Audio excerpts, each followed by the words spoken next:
All right, all the levels look good, and it looks like we're live. Good morning, everybody. How are we doing?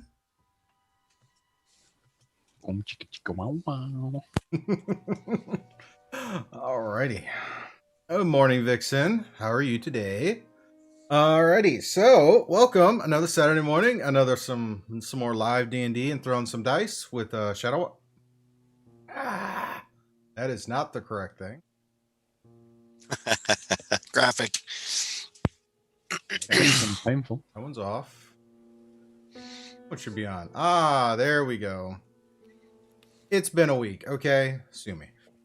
No, don't sue me. I don't have any money.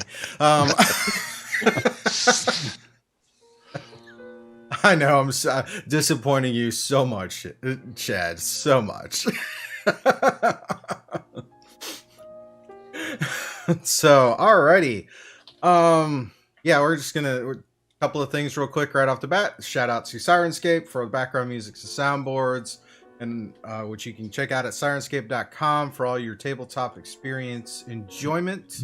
This is a sound set I've cobbled together from various underdark and underground labyrinths for the Shadowwatch crew.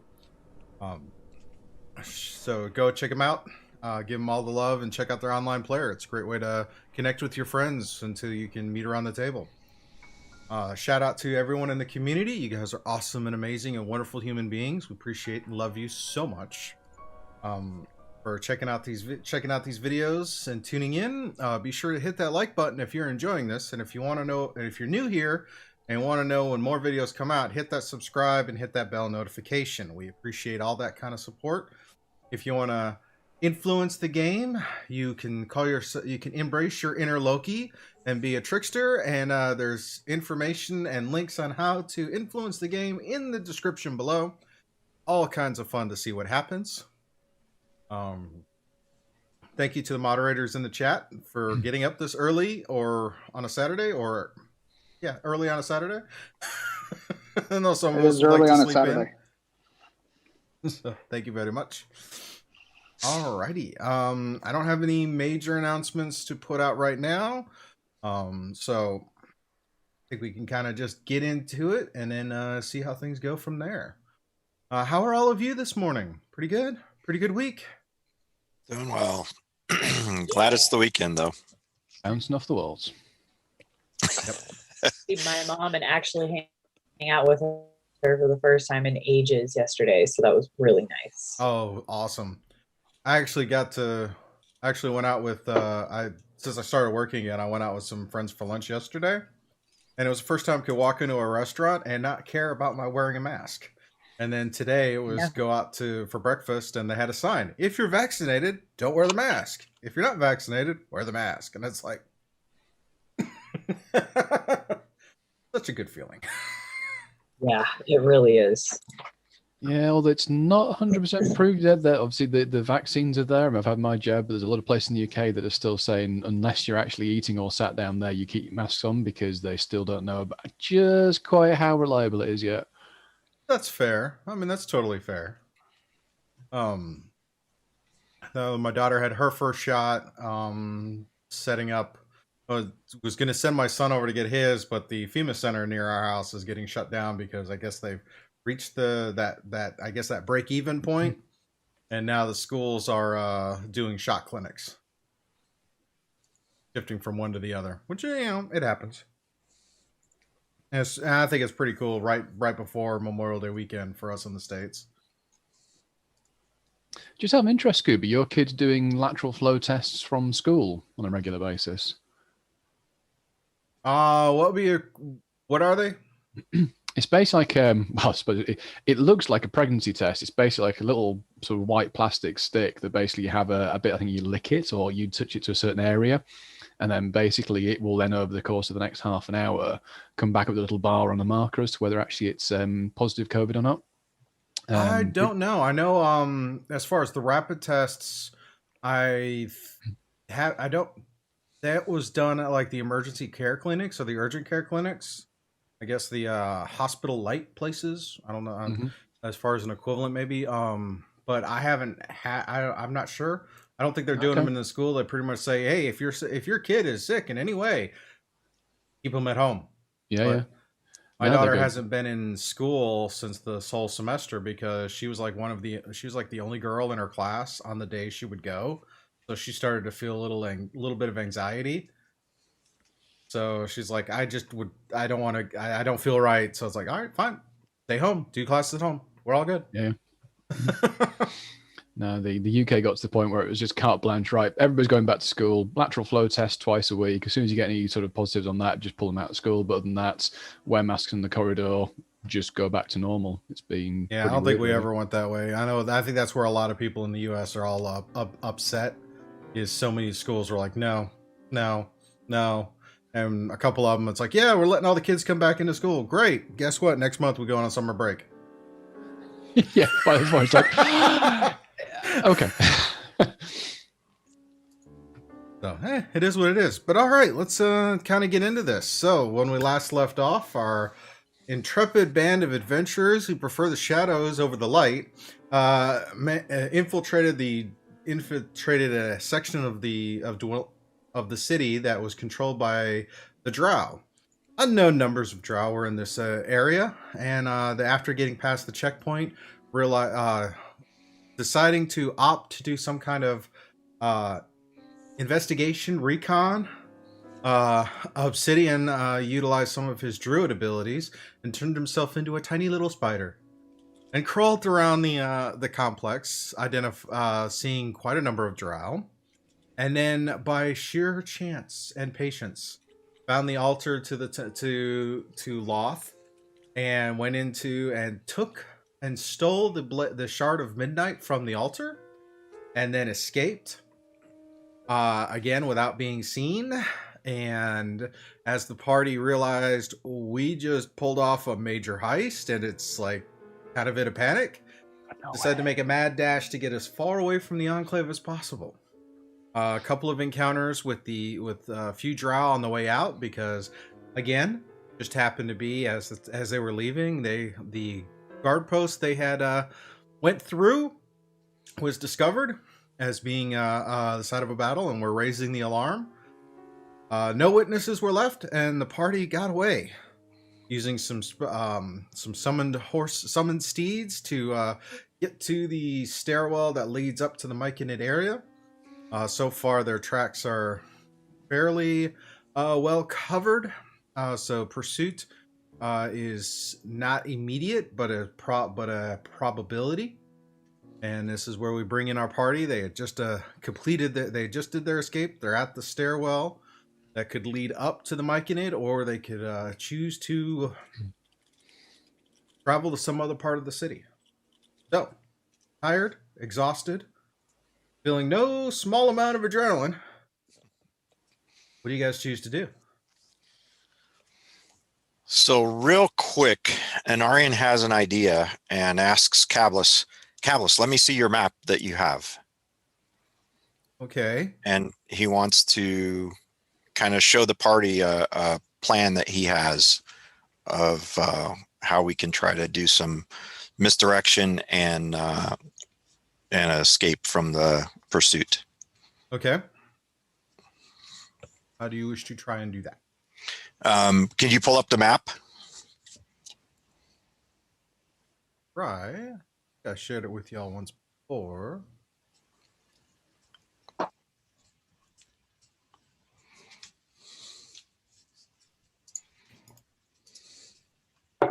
Could have had a map ready for you guys to look at. Alrighty.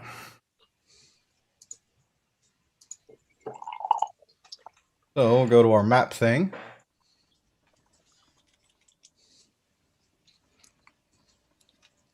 Alrighty. So you guys are currently right about here. At the stairwell that leads up.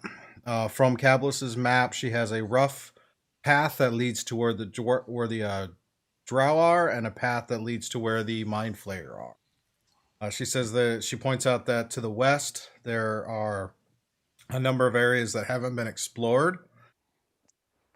But what do you wish to know?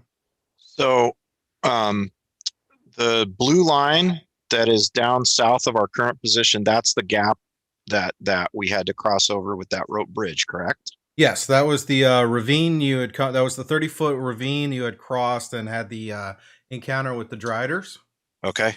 Uh, So Anarion's going to suggest to the party that they get on their brooms here at the stairwell, and he is going to request Shragnaz to summon the steeds once more. Mm-hmm. And then Anarion will ride the steeds as quickly as he can south to the gap, creating a trail that the Drow will follow. And then the party would travel alongside on the brooms until we reach, it would be the second hex south.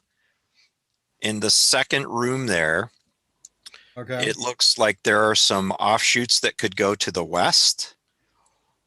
And knowing that the Kuatoa have the other component that we're looking for, and that they're going to be near the water, I'm guessing that Kablis knows about the big lake over here. Yes. That big blue section. So Yeah. I'm going to suggest to the party that they travel west as far as they can within that hour that the horses will be active. And then just a few minutes before that spell is going to expire, Anarion will use his sending stone to notify Will and just say ready. And then Will can let Anarion know, count to 10, count to 20, count to 30, and then Anarion will use the drop pod to bamf back to Obsidian's location. And then the horses can continue on south, leading the trail, because there will be a few minutes left of their spell, but it will be just the horses going alone, and Anarion would then be able to rejoin the party, and then wherever we are and have they can set up a tiny hut to get their long rest. So like you want to summon the horses, and you want to travel south you want to have them travel south to the ravine. Anarion will go with them on we'll go on one of the horses south. Okay. And then the party's going to split off to the west. Okay. At that first, I think it's actually the second room in the second hex south, where it goes. You can go into another space. Yeah, there's another large warehouse area. You're talking about this. Yeah. This, because there's a large warehouse area here. You guys didn't go into. Right, Yep. but it looks like that has the path that connects it. Exactly. So, and it looks like that has some, from Kablis's map, it looks like that has some outlets west, which is actually what we're looking for. We're trying to go west. okay. Yeah. So Go there. the idea take is the basically horses. this. Anarion's going to try to create a false trail south Okay. for the Drow to follow. Okay. The party being on the brooms, and actually, if necessary, I think, Obsidian, do you have still one Pass Without Trace cast left? I believe so. If necessary, he can also cast the Pass Without Trace to help cover the party tracks, so that the only tracks that would be left would be Anarion and the horses going south. Okay. That is probably roughly 1,500 feet from the stairwell to between 1,500 and 2,500 feet from the stairwell to the ravine. And there's no bridge crossing the ravine, so right. Well, once he gets to the ravine, even if the spell isn't up, once he gets to the ravine, that's when Anarion's going to use the sending stone regardless. Okay. But if it ends before that, a few minutes before it ends, he's going to let Will know, ready, and then get the count so that he can bamf to the party. Okay. That's what Anarion's going to suggest to the party. Yeah. Okay. The only thing I'd say is, just before, rather than getting stuck at the ravine, is just get the horses to veer off beforehand into the tiles that go east. Well, the horses. Sorry, go ahead.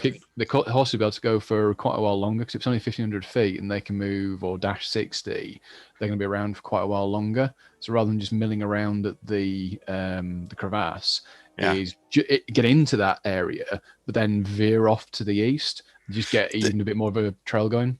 The only thing that I'm thinking about that is it's only been like a day since we were down in the mine flare area.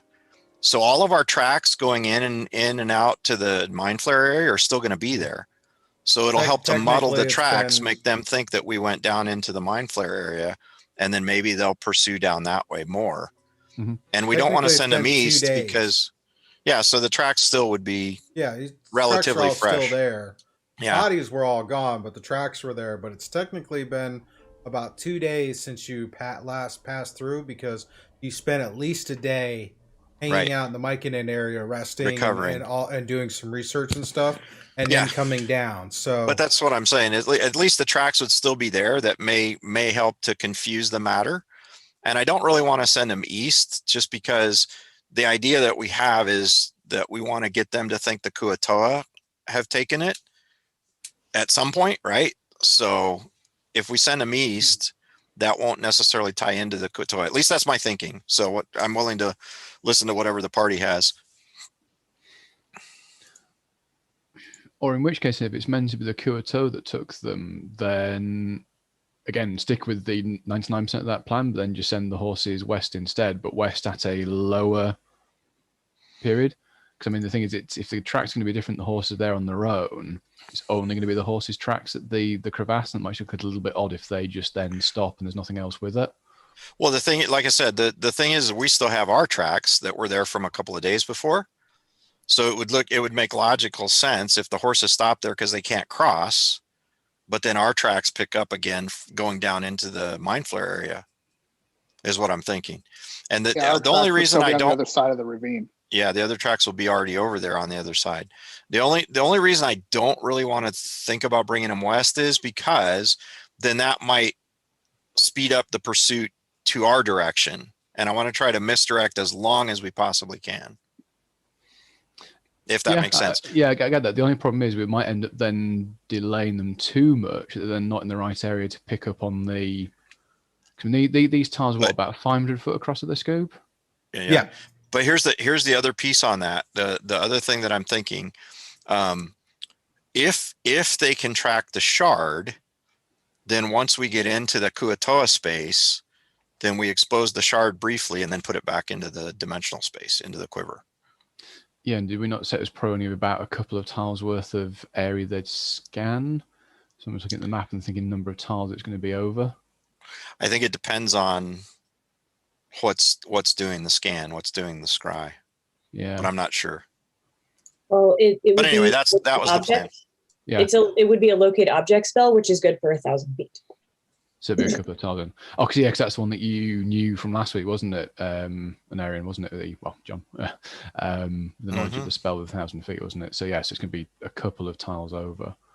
I mean, at the end of the day, I mean, it's. I take it the Drow are going to have scouts out everywhere, so I suppose they would probably most likely pick up the false trail when we want them to pick it up.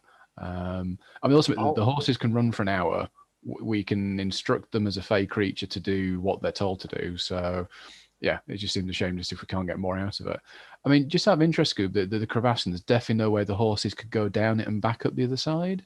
Not from the angle you guys came across, because it's roughly 30 feet wide and 30 foot deep, and it's kind of like almost a sheer drop. No, that's because in order for you guys to climb out of it when you fell in the last time, when you were in there the last time when Will and Shat and Obsidian were fighting at the base of the ravine.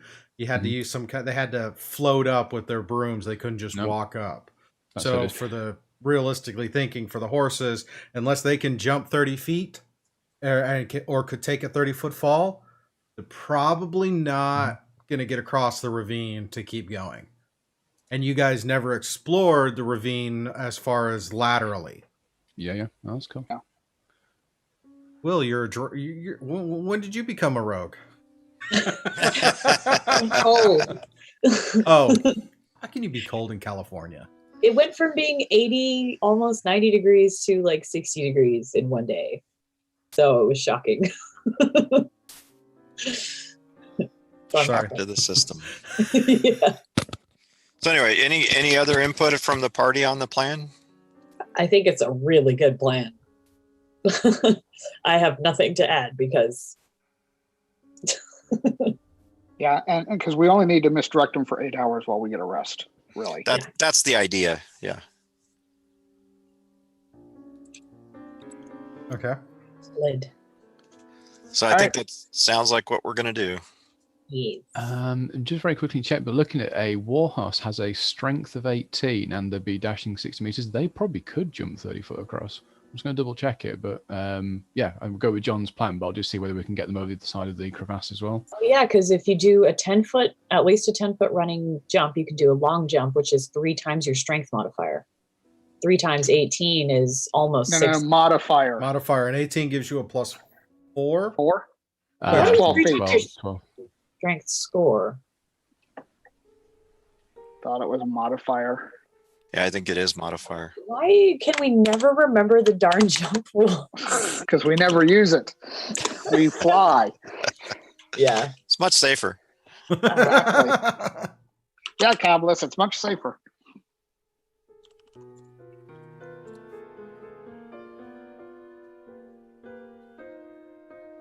Looking up our jump rules. Yeah, long jump. When you make a long jump, you cover a number of feet up to your strength score if you move at least 10 feet on foot immediately before the jump. When you make a standing long jump, you only leave only half that distance. So it is the strength score, but that's still only 18. So they could so they could leap 18 feet and then forward, fall to their death. And then fall and take 3d6 fall damage. And if they could take the damage, then it's possible they could do that. But as far as getting back out of the ravine... Yeah, they wouldn't. Yeah, no, that's cool. That's cool. In which case, what we'll do is we'll just get them that when they reach the crevasse, they'll basically they'll mill around and basically stamp the hooves around a bit so that there's no differentiation between the current tracks of them milling around as basically like horses that are just left there in the middle of nowhere and us getting off. So basically it'll look like, as John says, we've got down there and we've gone over the crevasse, so our existing tracks will be on the far side, but we can get them to just stamp around a bit so it will detract away from the fact there's no new versions of our tracks because they'll have just stamped around a bit. Perfect. That was my thought. Yeah. So we will tell the horses to follow John's instructions, and when he tells them to keep on running, they'll keep on running, and then when they reach the crevasse, they'll just stand there and just around for a bit and then disappear. Right. Well, I got Shraggy if you got Cabalist. Sure. I mean, I can take Cabalist if you want. Death Grip Cabalist. Okay, no, I'll take her. She's got a new moniker. She's definitely not liking the idea, but the idea of Drow catching her scares her a little bit more than flying. Excellent. Good. You've never lost as much as a toenail. Just that little bit more. Fly the friendly skies, Obsidian Airways. That's right. Obsidian Airways. You are not free to move about on the broom. No. And refreshments will not be served. No. It's like a motorcycle. You get somebody on the back that's leaning wrong. You're like, yeah. Ooh, ooh, ooh. Keep your hands and arms inside the broom space while in movement. Okay, so you go and execute the plan. And then after probably somewhere in the neighborhood of like 15 to 20 minutes, you're at the point where the party was going to split and head into the next kind of warehouse area, which was a large kind of storage area. And as you come in there, it's pretty open and pretty I'm going to go ahead and cast Pass Without Trace just to help our quietness since we have not traversed through much of this area. Okay. Can I make one suggestion? Sure. Wait until we split, then cast it after we split. Yeah, that's what I was doing. Okay, cool. I misunderstood. You're still on the brooms for this point, right? Mm-hmm. Yeah, we're on the brooms. He's on the horses. We're going to split. He's going to keep going. As soon as we split, I cast Pass Without Trace because I don't want where we're going anybody to notice us, and we certainly don't want to leave any broom prints behind. Room prints in the air. You know those pesky Yeah, pastries you never know. It's better to be safe in these kind of situations. That's fair. That's fair. So you spend your pass without trace. You guys split. Obsidian, Shrag, Will, and Cablis veer off to the west. Be safe, brother. Again, Telling Anarion to be safe. You likewise. Anarion keeps going. Probably about another 10, 15 minutes later, or actually not even, probably about 10, between 10 and 15 minutes, Anari, you and the horses have reached the ravine. While we're going, I'm letting Shraggy drive, and I've just got my stone to my ear, just listening. So when I get to the ravine, kind of ride the horses back and forth like Shrag suggested, to kind of muddle the tracks, and then I will let Will know. Ready? Yep. And how long do I think it will be to be safe for him to come back? Yeah, we certainly don't want to be 50 or 60 feet in the air when he pops back in. Yeah. So as soon as I get the message, I'll say, Anarion's ready. We need to find a spot. And I'll just say, So like, what so do it would have been wherever roughly we 40 are, what do we see? Roughly 40 minutes. It's been been about 40 minutes since the spell has been in, so you got a few minutes. So actually I'll wait. I'll make one correction because I didn't properly calculate the time. So it's been about 40 minutes. So I'll wait probably another 15 minutes, just kind of riding the horses around back and forth. And then after that period of time is when I'll let Will know, to give them a chance to get farther away from our split point. Okay. So switching back over to the rest of the party. Pass through as you go through the passageway, it's a 10 by 10 kind of passage. And as you pass through, it starts to open up into another large open kind of warehouse meeting.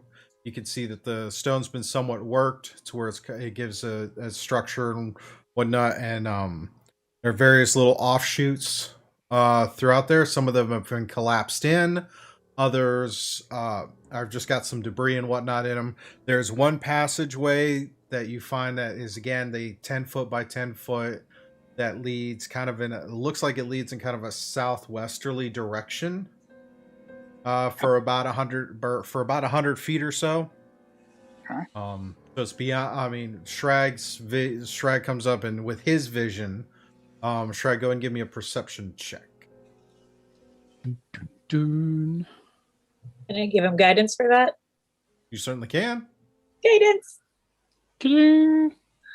Okay, adding a d4 to that, so that is a total. Oh, nice, 22. Hey. 22. All right.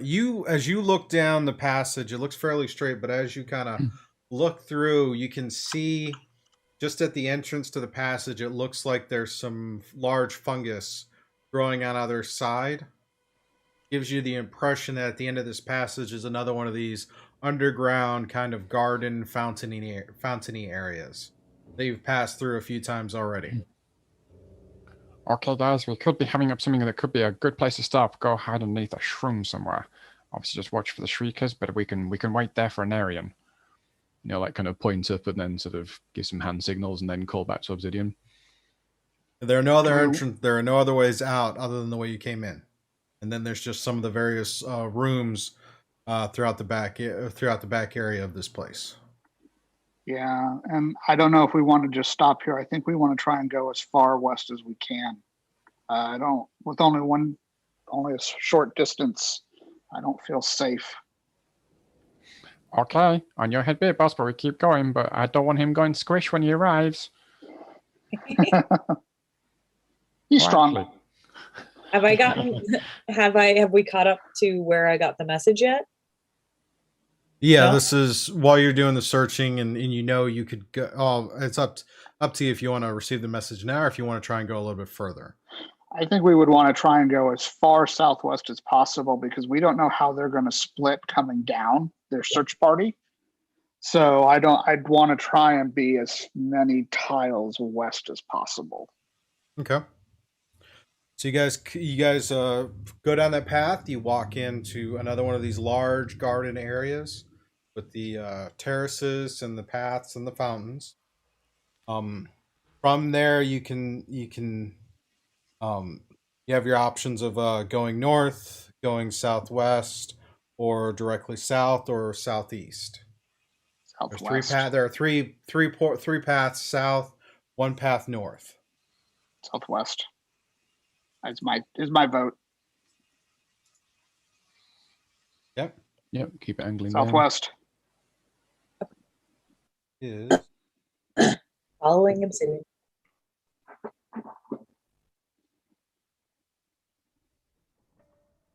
And when we hit that next tile, about how long has it been for us? um Because we got the time to get to our split point. you got to your split point, and then roughly 15 minutes after that, Anari gets to the ravine. He's going to wait for the spell. So as you guys, what's the pace at which you're going through as you're moving? Well, brooms can do 30 feet of movement over 200 pounds, and I'm assuming that we are both over 200 pounds. Yes. With all of our weight. So we would be going, I would assume, at 30 feet, especially because we do have Pass Without Trace on, and we're just trying to put distance between us. Well, it's the question is, are you essentially dashing each turn, so it's kind of a fast pace, or going kind of a normal pace, or are you trying to go slow so you can be methodical? Well, I'll open it up. It's not just my decision. What do you think, guys? I think we need to be quick, but I think also we need to be careful because we're traveling into unknown territory. Don't want to go running into something at high speed because, I mean, if we run into Shriekers or some Kurto, we could be literally down the creek without a paddle. So mid-speed.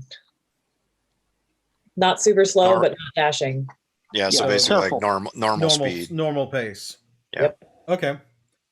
So flying through.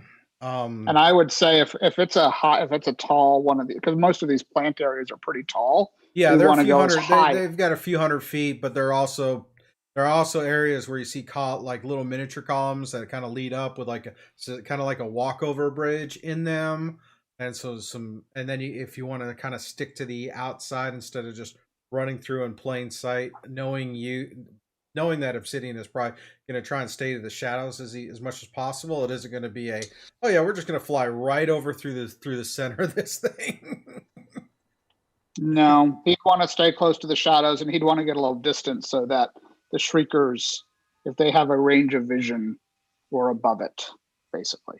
But also, equally, we are far enough away from the ceiling, so we're also on the watch out for the little tendril things hanging down, just in case. Cave fishers. Whatever they are. So you got kind of coming around. You're about halfway through this tile when because you spent time searching, and then coming through, you get about halfway through. It's right at Shrag's vision is just about to where he sees the entrance that leads kind of a southwesterly. You've passed the other two entrances that are southeast and directly south, so he's just now seeing at the very far edges of his vision. Isn't quite 120 feet, but probably more like 130, so we can kind of see a little bit. And that's when Anari's message comes through saying that he's ready to go. All right. You know I got the message. You get to the ground. Yeah. So what, about 20 count to get to that opening and then get to the ground, you think? Yeah, probably just keep it just inside the doorway. At least we know what we're dealing with rather than the unknown of the one after. So give them a count. Height-wise, you probably would be at about 15 feet off the air, because much higher than you start getting into the canopy. Okay. So between 15 and 20 feet keeps you right at that bottom edge of the canopy. So tell them to give them a count of 30. That'll make sure we're safe. Roger. 30 seconds. See you in a minute. Well, 30 seconds. Yep. So Anarion will wait the 30 seconds or the count to 30 and then bamf over to Okay, Obsidian. so as just as that timer's coming to its end, you guys get to the entrance, hop through. Actually, hang on one sec. I just had a thought. Yeah. Right before he's ready to bamf, just in case he recalls Shrag's comment about the shard and misdirection, and so he'll just for the briefest of moments, just in case, he'll pull out the Shard of Midnight just to give a little momentary flash and then put it away and then bamf. Love it. Just in case they're within range to ping it. All right. Just to And keep them when interested. you do that, Inari, go ahead and give me an investigation, because it's going to be one of the first times you actually have a good look at it. Okay, investigation. That is going to be +2, dirty 20. All right. And you can read Elvish, correct? I can. He better. He's an elf. So because you pull it out and you get a chance to kind of look at it, it's a deep black blade that seems to have small stars reflecting in the blade. Oh. There's a gold inscription in the hilt that has a rune. The rune is called Quaros, and it means water. It's also adorned with a black sapphire.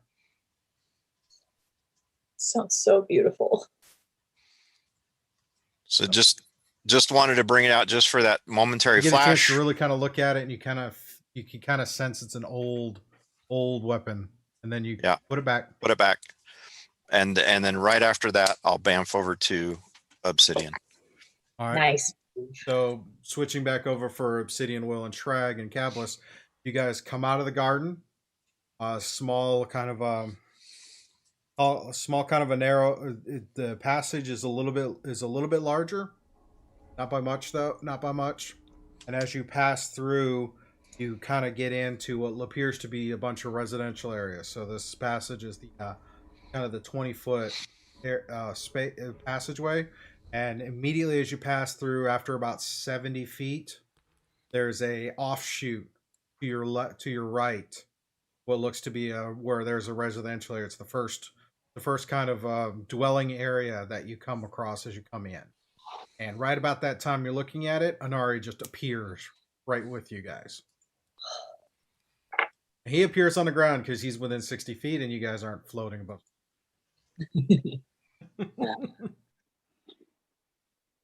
Oh, that's a relief. Good to see you, Anarion. The relief to have Shaggy. you back. Did you guys run into anything? It's been all quiet. And I look around for something wooden to knock on. The broom handle, perhaps? Yeah, the broom handle. There we go. Shraggy sidles over and like taps on your arm. That's not wooden, it's metal, but thanks. Okay. Oh, man.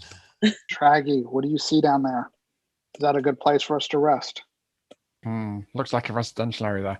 I'm just wondering, we know that mushroom area is safe. Is it worth just doubling back and just staying there? Just be a little bit safer? Do we know that the mushroom area is safe? That's what I was about to say. Haven't we had bad experiences in mushroom areas with veggie pygmies and some other things? I'm not sure that we would consider them necessarily safe. Bear in mind, we just passed through it and we've not seen anything, and nothing was alerted. We didn't set anything off. Even if we just dip back just inside the doorway off to one side, at the moment we're in the middle of stuff ahead of us we've not explored yet. Whereas at least back there we've passed through the whole area and not seen anything particularly obvious. Point of fact, you have not passed through the whole area. You passed through the southern little thing as fast as you could. So you do not know, and John is right. Every garden area you've gone through, there has been some kind of threat that you But guys at the moment, we're in the but middle this of the one, unknown, aren't we? you were moving quickly. You were moving past without trace, and you were trying to get someplace that Anari could pop in. So you're not quite sure what all could be in that garden area if you went back. I'll let you know. But likewise, also we're sat in the middle of an open corridor with no idea of what's ahead of us or around us. No. I want to look down the hallway, the little residential area we go in, we can't see the map, right? So there's a hallway and then there's an offshoot. I'm talking about Yeah. going into that offshoot. Yeah, you've just come in. The garden Not area in is the about hall- 60 not in the feet walkway. behind you, and there's a residential kind of complex right to your right. If No, that you If we guys look could in- snuck in. Sneak that's in. what I was gonna say. If we could sneak in and kind of give a look around that residential area and maybe find a place that's defensible and then set up the hut in the residential area, I think that might be a good alternative, perhaps. If you want to do that, go ahead and give me survival checks. We're all going to search for a place in this area. Did you have another thought there, Shrag? No. 30, 20. 19 for Anarion. 22. Greggy? You? Two. 25. Cool. There's nothing in this residential area. Nothing along the pathway. Just some of the crystals and lichens. You can definitely find a nice kind of room area to kind of set up.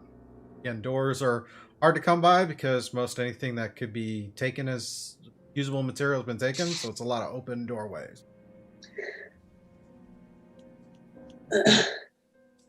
All right, then I guess we'll just find like a smallish room, maybe on like a not bottom floor with not a lot of entrances in.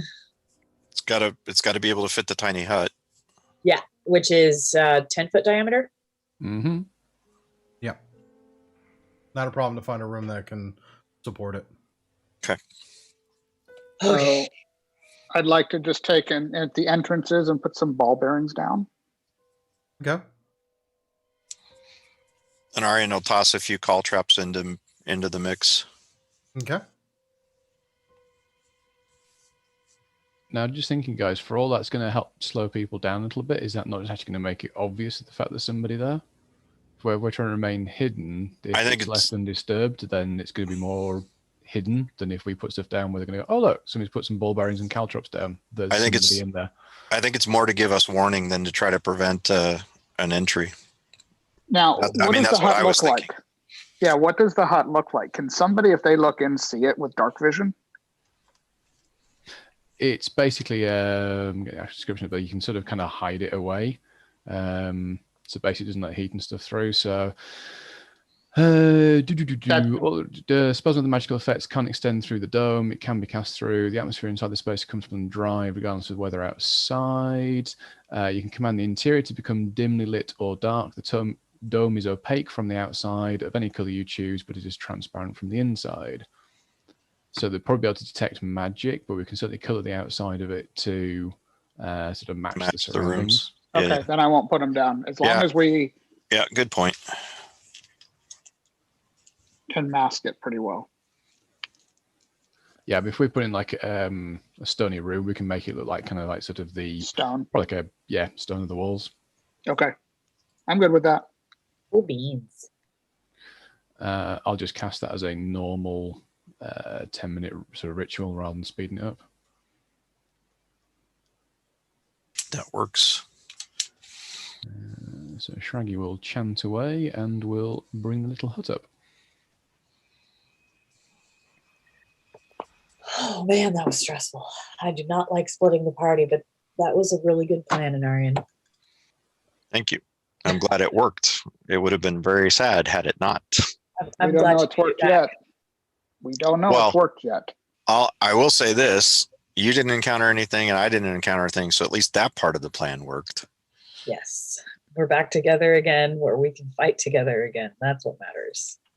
We're gonna face something. I'd rather face it all together.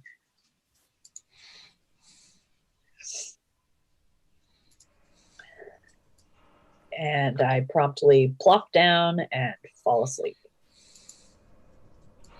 Alright. Before Shraggy rests, he's going to swap around the Ring of Spell Storing to take up an Ice Storm and one Magic Missile. Say that again a little louder. So basically, Shrag's going to make use of the downtime. So he's going to swap out because he's used the fireball out of the ring of spell storing. He's Okay. going to swap it out to have an ice storm in there at level 4 and then 1 magic missile. Good to go. And while- Who's got the hemisphere? Got the silver hemisphere. You Oh, got it? sorry. I thought it was in the same quiver. No, we've never pulled it out. It's in my bag of holding. Okay. Okay. While Anarion's doing his trance, he'll go ahead and do some origami and reflect on the actions in the drow space and also into the escape.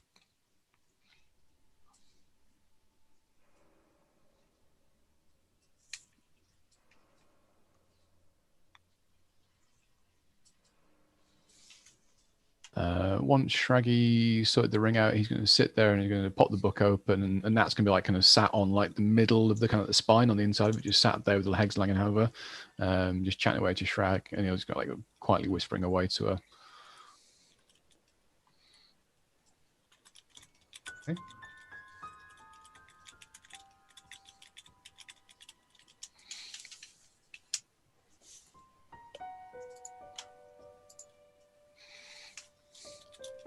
Okay, so Will fell asleep. Drag's doing some magic maintenance. Anari, what were you doing again? Magic. Just some origami and reflecting on the events in the drow area and also on our escape. All right. Just Obsidian, what about reviewing the thoughts of the plan, making sure I hadn't missed anything. Yep. Sorry, I don't mean to try and rush. You're good. Obsidian, what about you? What are you doing? I am absolutely going to sleep. However, when I get up, assuming we're not disturbed, I'll go ahead and sharpen swords, pull some rations out, have some, and offer some to Cavlis because I don't remember if she has any. And she has a few on her, but she accepts the sharing. Okay, so I'll pull 2 rations out.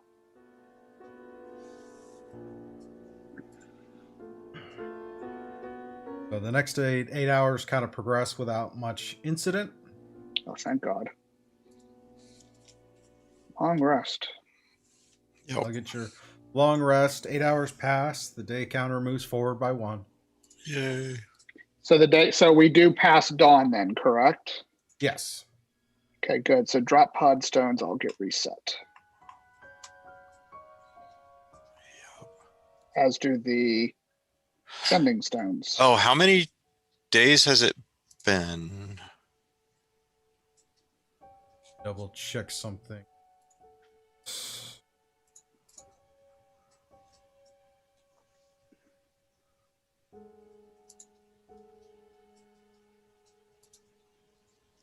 see.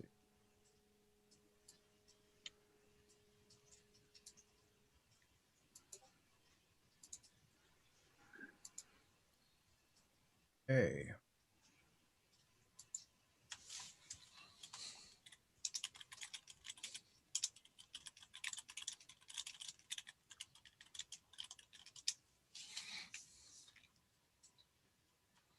Pass.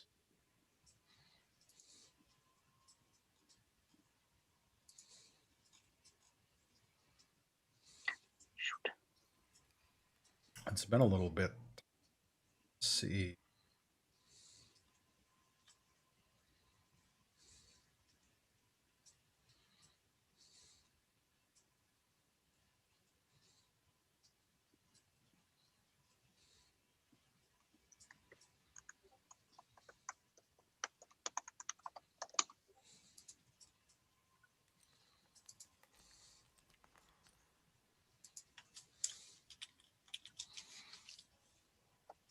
I'll have to do some calculations and get that back to you. Yeah, no problem. But you said it's been at least a couple since we went to the Mind Flare area, right? Yeah, this would be Okay. this would be the start of the 3rd day since you Okay. went to the Mind Flayers. And just to give you the reason I'm asking is because I had that circlet of blasting, but I had lost one of the rays because of the nat 1 on one of the attacks. but it was only for 3 days that it was going to be missing. So now it's back. Gotcha. Yep. It would be back.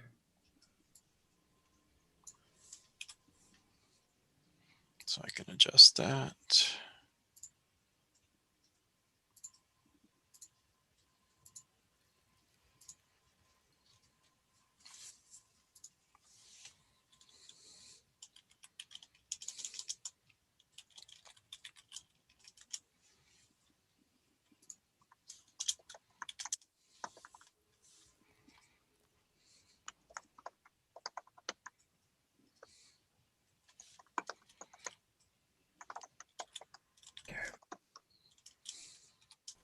Alrighty.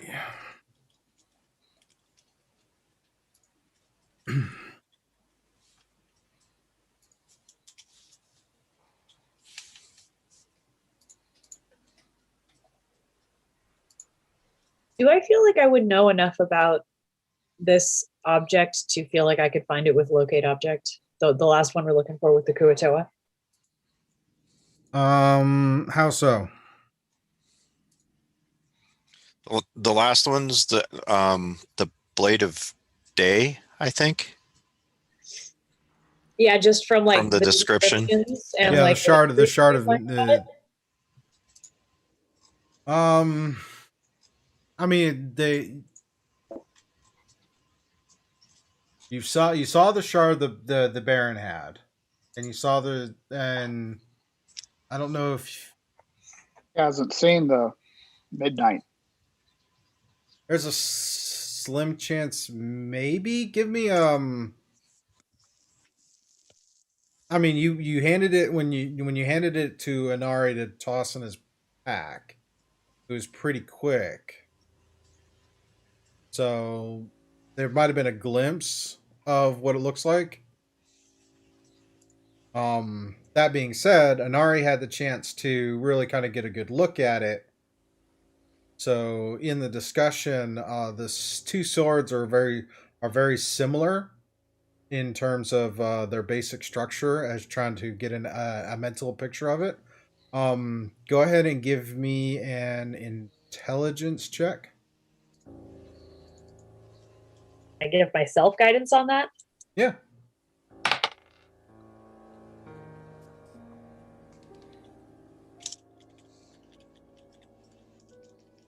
$13. Not when you're sitting there trying to figure out the similarities between the two to kind of make a rough idea to take a guess at the third the next piece. So probably not gonna be able to do that. All right. Then I will not prepare that spell.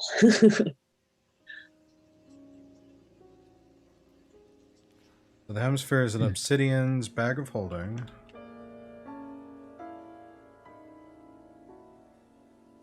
The shard of midnight is in Anari's. Is this gonna be like a whole like don't cross the streams kind of scenario at this That's right? what I'm wondering. Well, no, because they're supposed to come together. Yeah, but I don't know what happens when it does. might be bad to start with. I don't think so from the descriptions of what Rodrigo or whatever the count guy was that gave it to us, because they're supposed to come together and fit one sword. But I think from the sounds of how it worked, you could put like components of it together before you had the whole and still have a weapon. Yeah, but if there's like a resounding crash of thunder and sort of like a bright flash of lights. I'm trying to remember, because I updated my notes on what the shards do and everything else and their properties, but that's an out of character thing. In character is like trying to remember who had what where, or what abilities are affected by that, depending on where you have them and who has them.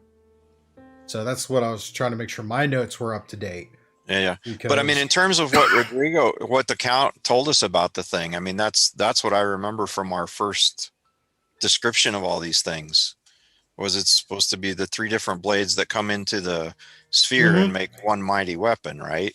yeah. Oh yeah, it can make one mighty weapon, but if it does it with a resounding crash of thunder and flash of light at the time of doing it, it's going to give our position away. So just because we can and we should doesn't mean at this moment in time we necessarily want to. Oh, I know. And to be fair, the Baron, this is considered ancient to even the Baron, and we know dwarves are very long-lived races. The fact this was a gift from the elves to the dwarves as a thank you, and it was lost, and the Baron wanted to know. And knowing from your research on the city's been lost for 1,000 years. So this weapon predates the fall of the city. So he's not really sure all of its abilities, but he is sure that all the components do come together to make that can kind of fit together to one weapon. Okay, so again, we're not doing this, but from the recollections of what he was telling us, would Anarion remember that you would be able to put in the components? I mean, it doesn't have to be the whole thing before you put it together, is what I'm asking. No, you can So you can put together part 1 and part 2, part 1, 2, and 3. You think you could probably start fitting them together? Okay. But you're not sure because again, not doing that. Yeah, you'd have to take them out, look at them, and do some serious looking to see what happens if they all come together. Oop. So I don't think you guys actually spent time studying the hemisphere when you got it. It was just kind of dropped it in the bag and left. Yeah, I honestly can't remember if we did when we took that rest after we got it, but it's okay either way. Right now you have the hut, you're relatively safe. You have the time if you want to study the artifacts you've collected so far. I don't want to bring out the shard, the blade again, but maybe the hemisphere. But I'll leave that up to Obsidian because it's in his possession.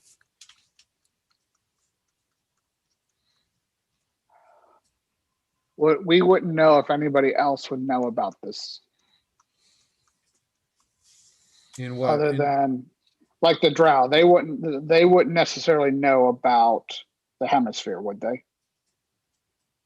We knew the Myconids knew. We knew Cavlus's group knew.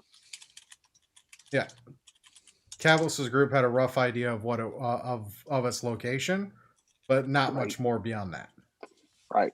Would we have any reason to suspect the Drow know what this is and could potentially track it? Unknown. You didn't find any documents, ledgers, notes, anything like that. You just know that they revered the sword and put it on an altar. When you think back to where it was this altar, and this thing was kind of sitting on it as like being treated as some kind of holy symbol or treasure. All right. Well, what I'm going to say is let's wait until we're going to pull it out when we get to a Kuatoa camp. We'll pull both of them out and take a look at both of them then. Works for me. Since we're already going to pull out the sword at that point. Good plan.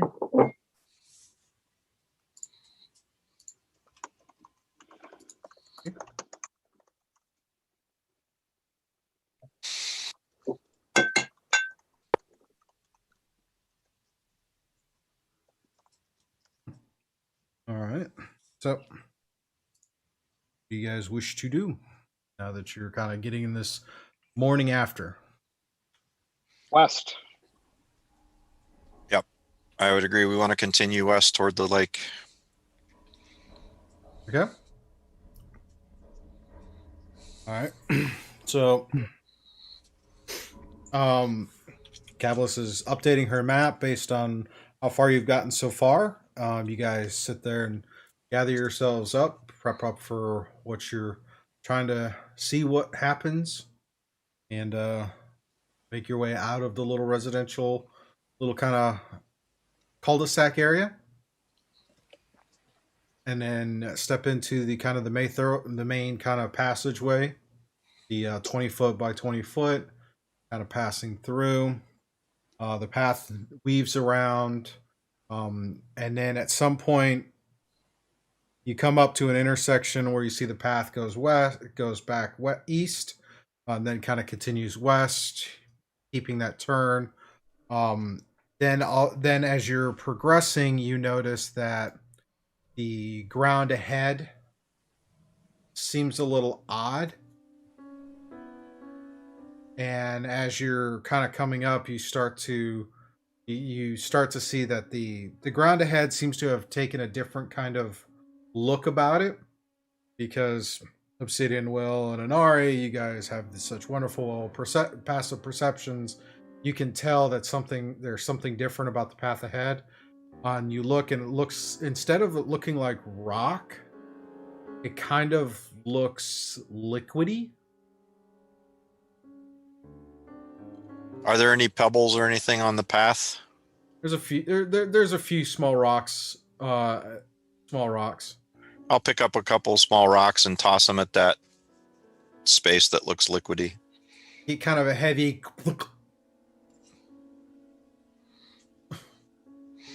Can we identify what it is? Is it like a disguised creature? Is it? It's not a creature. It looks. Go ahead and give me an Pool of investigation acid. check. Go ahead and give me an investigation check. Is it a pool of acid? That would be good to know. Yeah, exactly. Right. Investigation. Quicksand. Or quicksand, right? 15.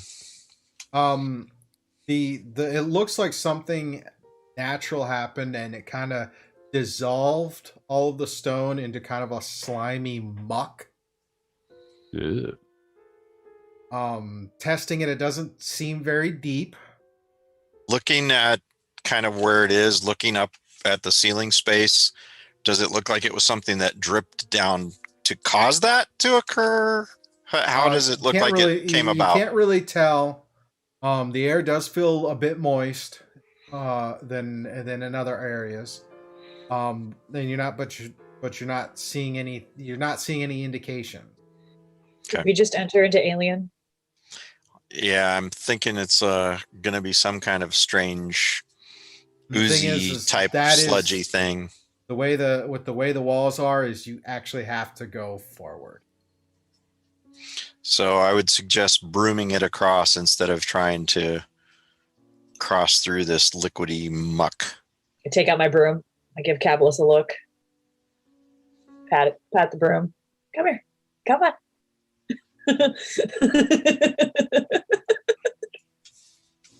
She'll get used to it, maybe. I'll go steady, I promise. We're probably gonna have to make a couple of trips because we won't all go at once, right? No. Yeah. I'll take Cabalus over and send the broom back. All right. It goes for probably 1,000 feet. Oh. Before it looks like it starts to get solid again. And where it does, it happens to be where the path kind of turns sharply to the north. Because any further west, it looks like it's all solid rock. So it comes to a solid wall and then turns north. And shortly after that bend is where it seems to get solid again. So as you guys go to drop your first load, there's that 1,000 feet in between. So who stayed behind on from the first trip? I guess I will. All right. Because I'm probably the heaviest of the group. And I would have gone forward as well, because this way John can always vamp if he got into a lot of trouble. All right. Yeah. Not that we want to use that often, but save it for Shrag, what are your thoughts on the whole site before you? So I'm just thinking of Anarion. He's not heavy; he's just big boned. He's an elf. Elves aren't big boned. In which case, and you're probably the alternative. No, Shrag's actually too busy in conversation with gnats. They seem really hands being shaken around and sort of gesticulation stuff going on. So he's not really paying an awful lot of attention to stuff. He's kind of on the periphery of okay, this thing in front of us. We're going across on the brooms. But he just seems too in depth in conversation for the moment. Okay. So you send the broom back. Do you send the broom back, or do you go back to bring him across? I was saying I was sending the broom back if you're asking me. Okay. So you send the broom back. The broom comes back to Anari. Anari travels the distance. It's actually fairly. I mean, there's some bits where it looks like there might be a few decayed skeletons and stuff in the muck. But as you get through, if you want, and then you get to the other side, the path turns north. And then Would it be a nature check to identify what that stuff was? Wondering the same thing. Sure, you can do that.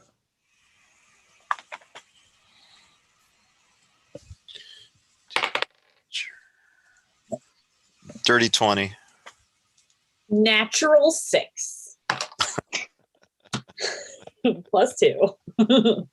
So Will is sitting there and she kind of is poking at it and just kind of quizzically looking at it, poking at it.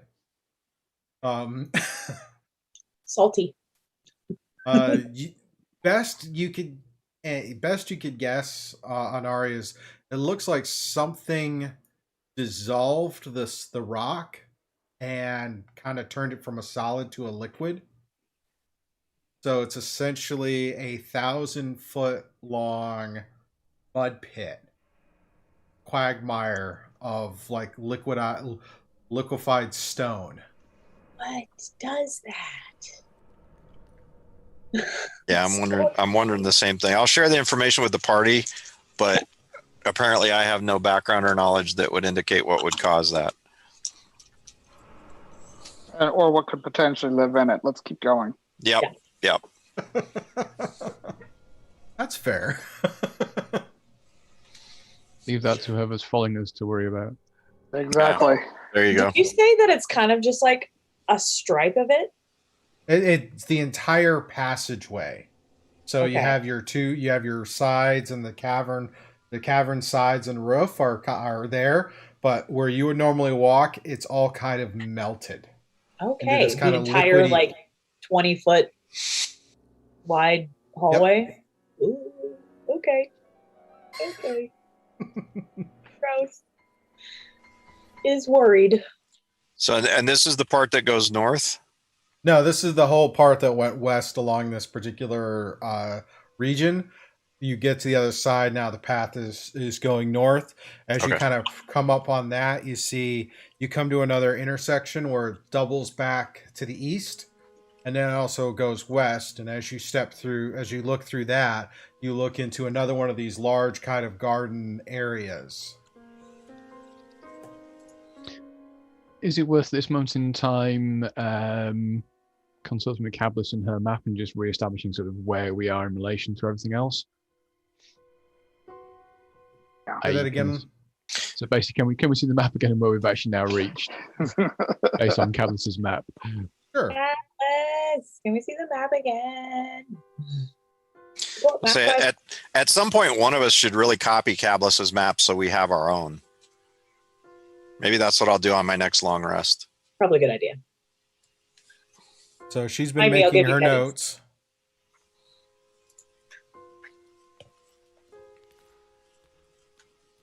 Our mapping montage. I feel like this whole Underdark adventure could be titled Map Quest. All right. So we're at the garden space northwest of the last lit hex, correct? Yes. Okay. You guys come around, and this was that area that was all that kind of mucky. Even in the offshoots, it looks like it's this whole of ground area is kind of just liquefied. Okay. Moving up straight shot north, and then you come into what appears to be another one of the garden sections.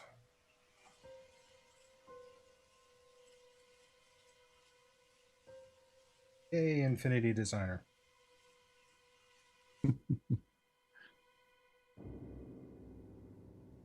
Yep. All right. Cool. Okay, that makes more sense. Thank you for that, Cablis. AKA DM. Sorry, I don't have cool graphics to be like, the Indiana Jones montage. I won't even do it because it's copyrighted, isn't it? It cause problems. The music, not necessarily the inspiration. You're right. I need more staff before I could do cool things like that. And oh wait, I have to be able to read your minds ahead of time. Yeah, that's not happening. Yeah, good luck with that one. Yeah, for all I know, you could have gone totally. You could have traveled north instead. Then I'd be like, oh, that sucks. Anyways, so yeah, garden area. Okay. Coming in, you'd be coming in from the south, from the southeast, and the path kind of you can go around the northern side or travel along the southern side.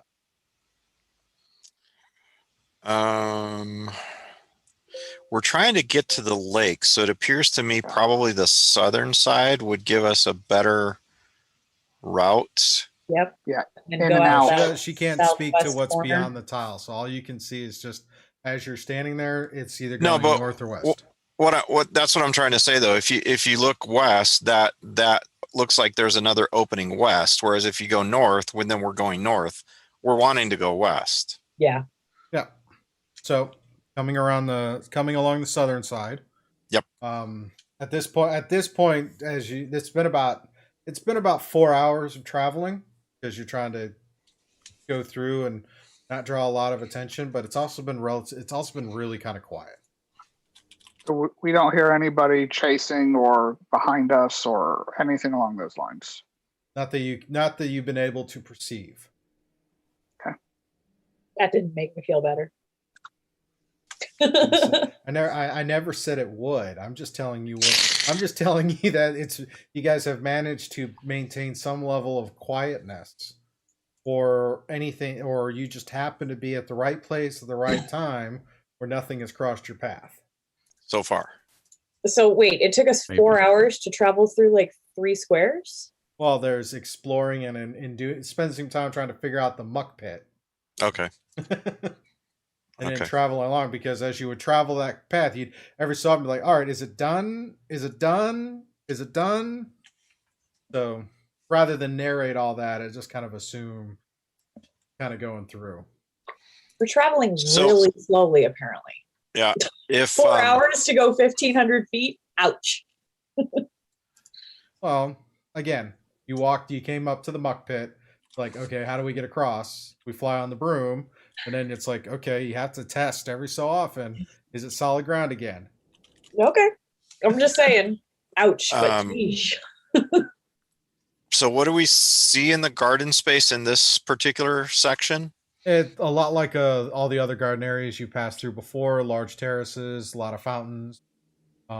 Areas where it looks like there were just possibly globes that produced light that have all been extinguished, and a lot of thick growth of various underdark funguses. Some of them are very large, the big like redwood looking ones, smaller and smaller ones, but as far as you can tell, you're not seeing anything that looks like shriekers.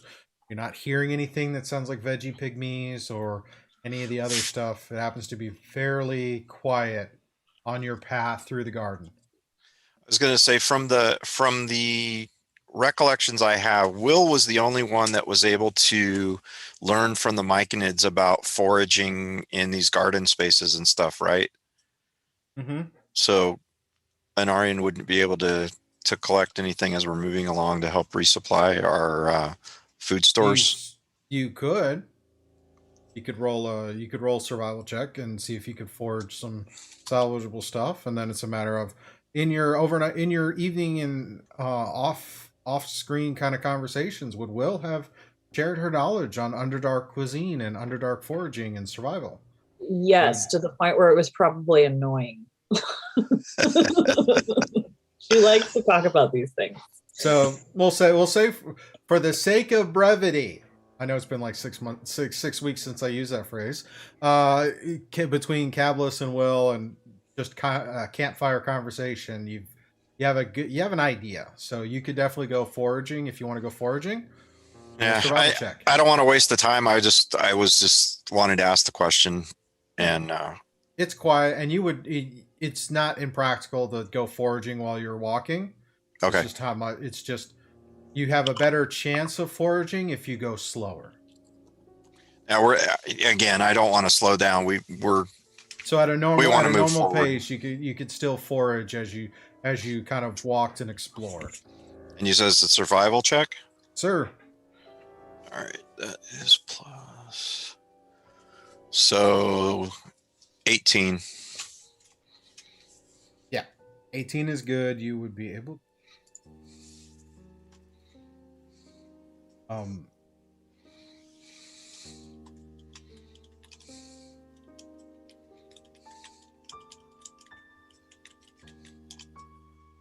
Yeah, you would be able to find enough food. You'd probably find about 5 pounds worth of food as you're going.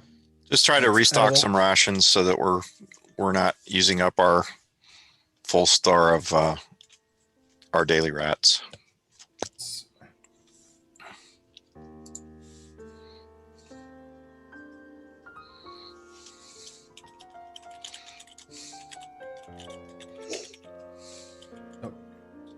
Passing through, staying along the southern route, southwesterly route, you come up to another intersection where it kind of leads you in, where you can exit the garden, move into another residential area. And that path kind of gradually kind of slopes to the northwest. And as you're coming along, you come to a point where there appears to be another ravine that had seemed to naturally form. This ravine is approximately 30 feet wide. But when you come to the edge of it and you look down, your Will, Obsidian, and Anarion, your vision ends before you can see the bottom. Drag looks over and goes, "Yeah, it's down there somewhere, about 80 feet deep." What's down where? The bottom. That thing you sit on. Down there. Honestly, Oh. somewhere. Don't drop in there. Thing That's you gonna sit on. sting. I don't wanna. The other thing, as kind of going up there, you see a rope bridge that seems to extend across another old rope bridge.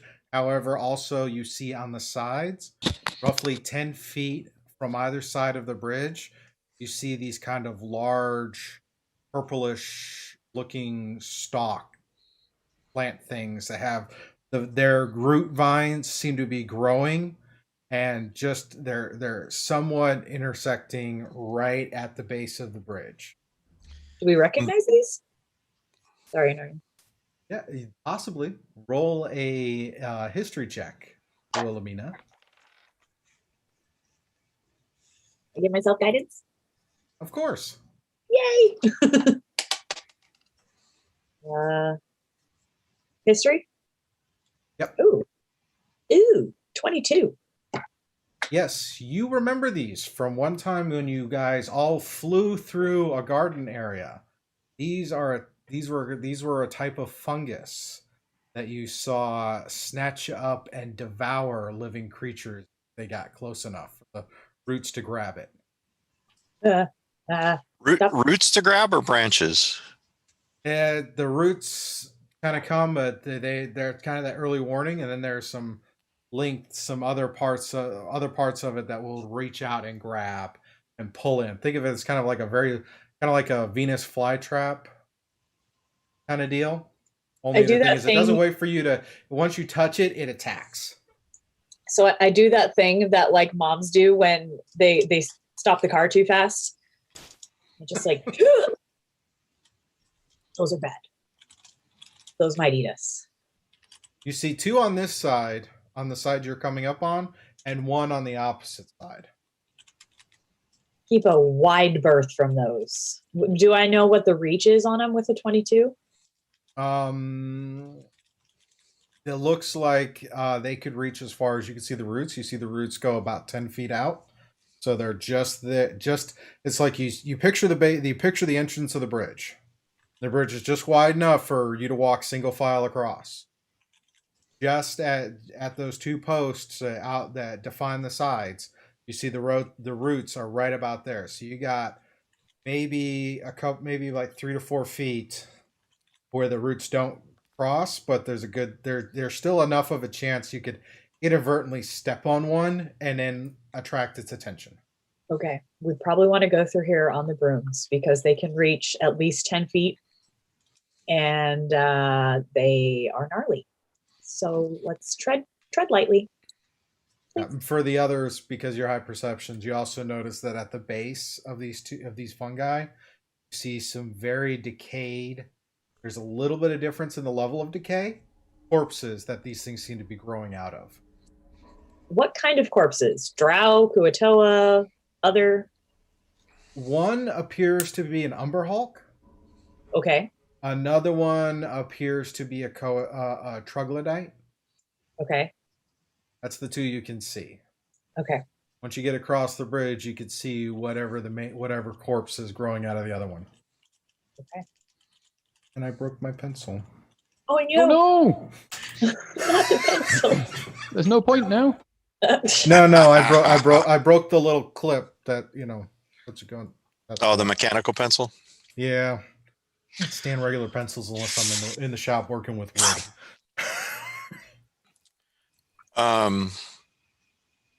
So we're going to quickly do the usual ferry to and forth with the brooms then, or are we going to try and get a bit closer and see? Probably maybe on the far side. See what. If you're going to try and walk up to the bridge, then you're gonna have to roll a quick dexterity check to avoid touching on the roots. If you go on the brooms, then clearly that's irrelevant, and you just fly across. Cool. But as we've established, not everybody can ride on the brooms at the same time. Yep. Yeah. Yep. So we will do our ferry thing. Sorry, go ahead, Johnny. No, I was going to say that literally to the words out of my mouth, saying exactly the same thing. Mine now.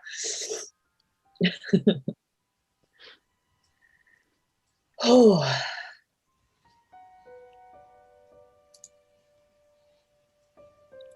So yeah, we're ferrying each other across. Okay. Shaggy's quite curious to see, obviously, based on there's probably nothing really on the bodies on this side, based on who's in it. Shrag would be interested in looking at the side on what bodies are being captured on that side and what might be in it. I missed part of that. Say it again. Your volume's a little low today. I don't know how to fix that. So basically, Shrag would actually, when we get to the side, would want to have a bit of a look at see what's actually in the roots of the other tree. What's at the roots of the fungus? Yeah. So on the other side, he'd want to have a look. All right, that one appears to be a Koatoa of some type that it's grown out of. Cool. Probably nothing from that then. The decay is just ridiculously, really kind of fast. Like it's so much you can't even tell. You really can't tell how long the thing's been dead. Cool, that is. But you can get it. You have a good chance to observe and see that these fungus appear to grow out of corpses.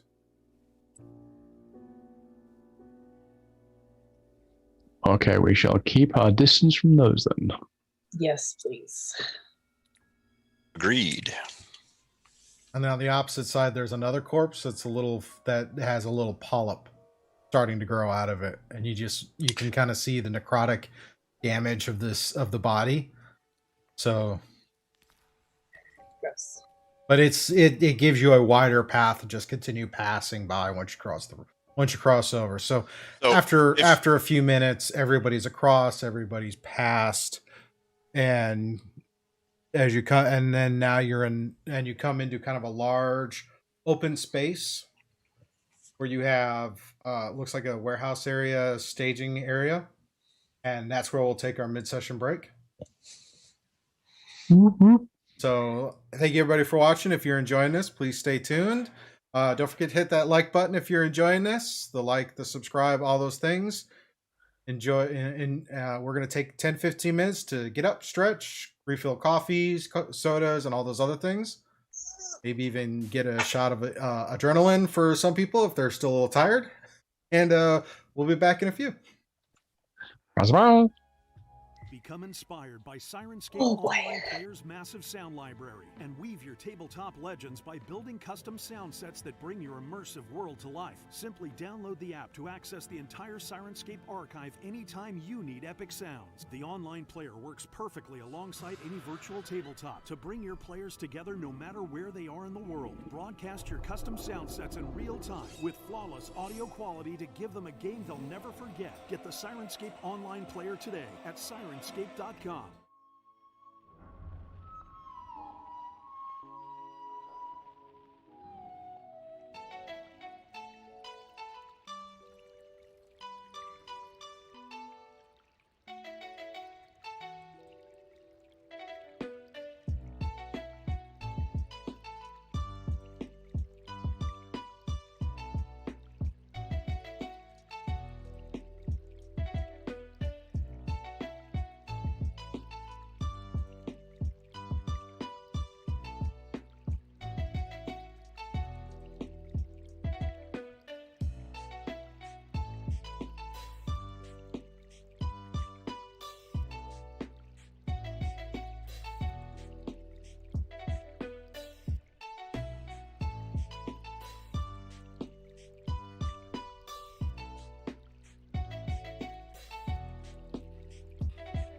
There we are. Not guys muted do it? anymore. Your mic was Okay. off, I think, Steve. Yeah, it was the button. The button's fixed. So, recapping. Entering Someone into cast this room is silence, roughly yes. 70 by 70. There's one passageway that leads out to the north, on the northwestern side. Progressing through there, you come to a T intersection. One path leads west, and then it continues north into what you presume is probably another large space. So, I'm thinking based on Cavlus's information, the lake is west, so we want to keep moving in a westerly direction, yes? yeah. Mm-hmm. So, guys.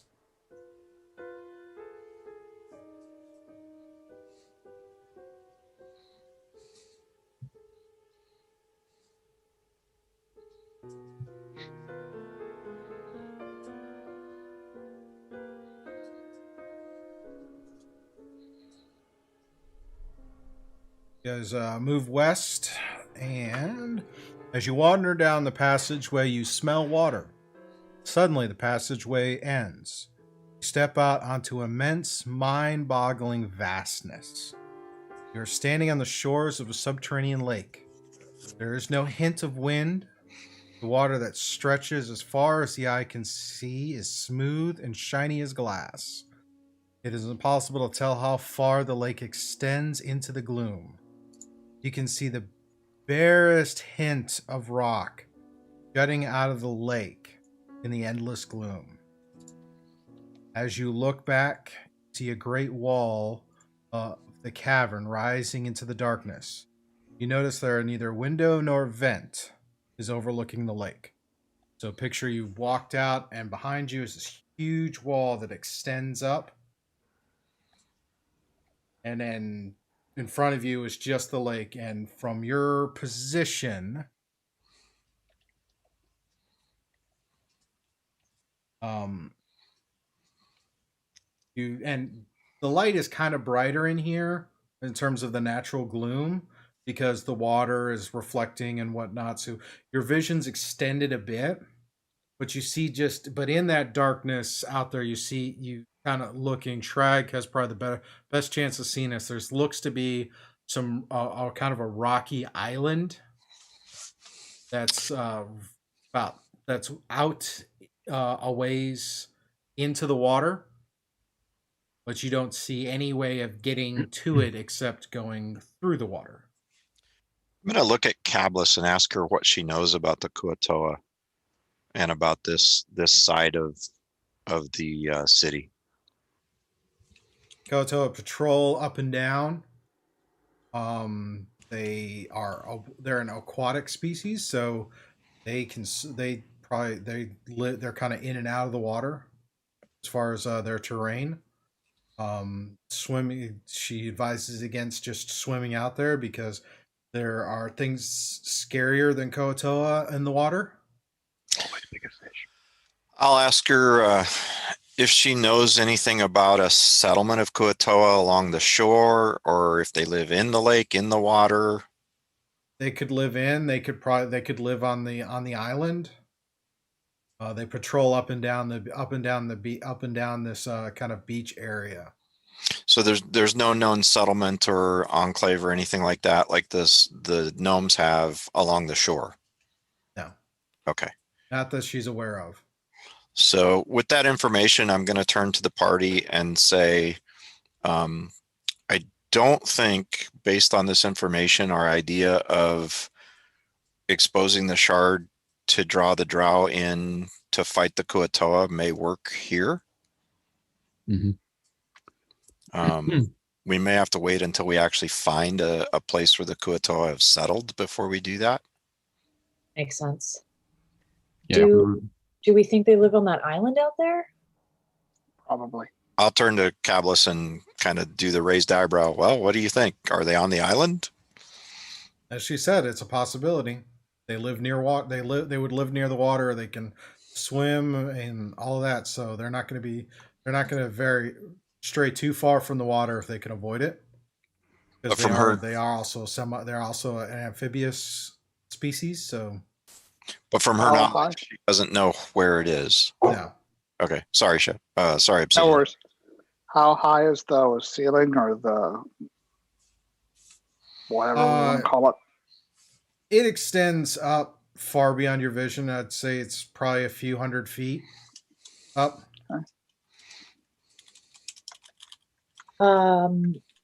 Maybe we should take off our drow cloaks. I'm just gonna take off my drow cloak and put it away. Yeah, likewise. Put my displacer shadow cloak back on. Shraggy, how far out is that island? I can only see about 60 feet. Do you think it's within 100 feet? Actually, within, because basically you could probably, because the natural light is kind of reflecting on the water. There's light Your, in here. your Okay. vision would probably be 3 times its normal distance, just because there's enough ambient light, kind of reflecting back and forth. Okay, I thought it was dark. You can see a good distance, but even so, you just see like a faint outline as the kind of the water kind of goes. Okay. Shrag's distance, he's seeing just a little bit more. You'd have to try, but rough estimate is it's probably about 2,000 feet out into the lake. So not 100 feet away. Okay. Wow, that's quite a trek. Time to get your feet wet. And in this area, so between us and the water's edge and sort of the beach and stuff, that there's nothing else I can see sort of up and down the beach immediately. No, you see the beach extends down.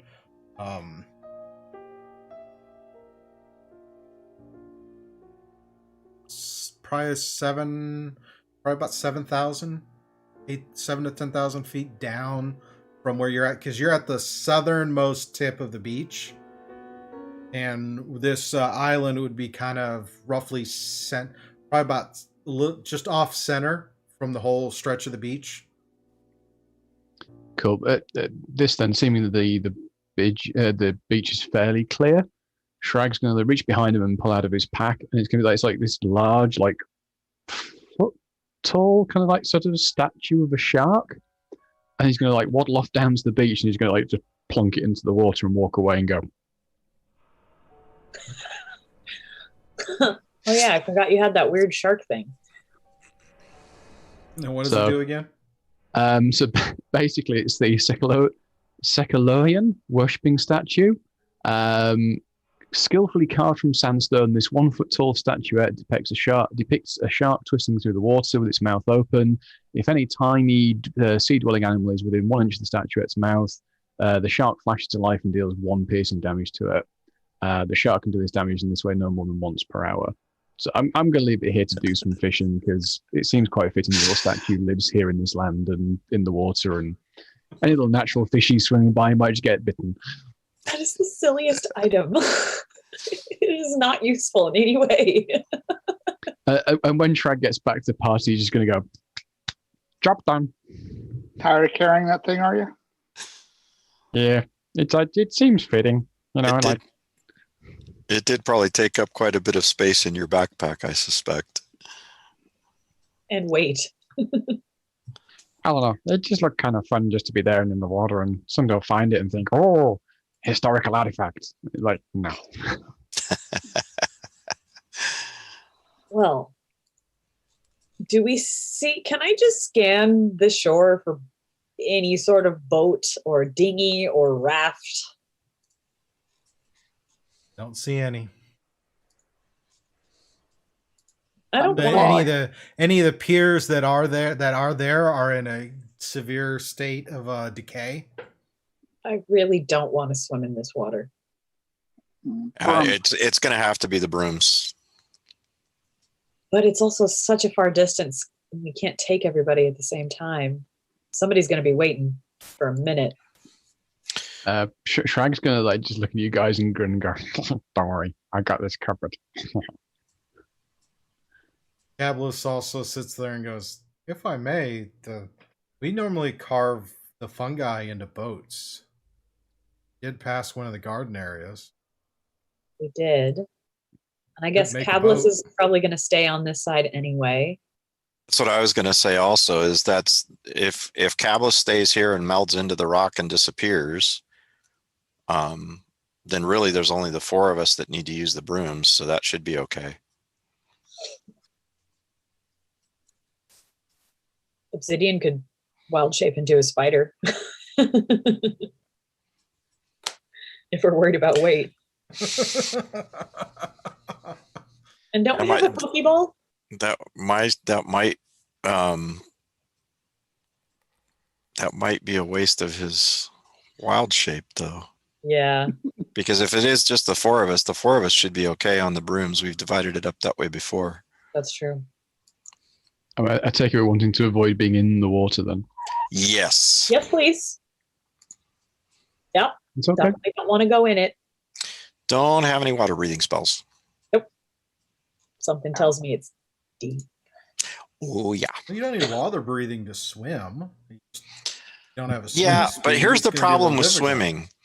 Usually when you're swimming, you get attacked by things that draw you under the water when you're going to need a water breathing spell. And That's sway a it. fair Don't go into the assessment. ocean. But Shards. here's your challenge. You have a lake that is large enough to be a small ocean, underground, in the dark, and no way to the island if the island is what you want to try and get to. Yep. On the brooms. So Shrag just like sits down on the ground and just starts like sort of crossing his legs and little hands out and he's going to sit there for like 10 minutes and then all of a sudden you guys are going to feel like you've got little like gills on your neck.